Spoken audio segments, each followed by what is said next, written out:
ایک مدرسہ ہوتا ہے اور ایک یونیورسٹی ہوتی ہے. جی یہ مدرسے میں اور یونیورسٹی میں فرق ہوتا ہے. صحیح.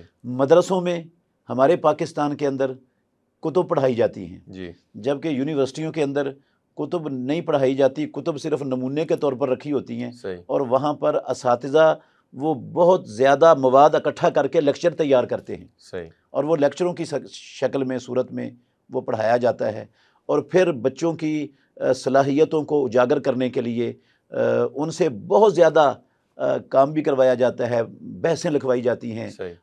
ان سے آرٹیکل لکھوائے جاتے ہیں، بڑا کچھ ہوتا ہے جو مدارس کے اندر نہیں ہوتا. صحیح.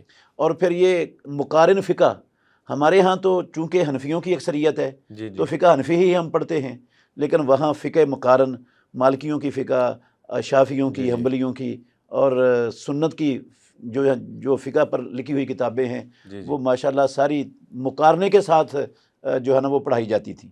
صحیح.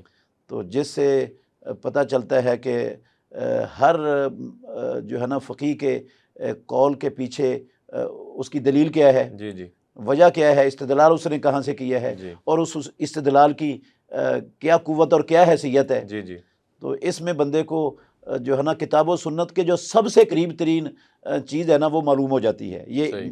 چاروں فقہوں کا مقارنہ کرنے کے بعد.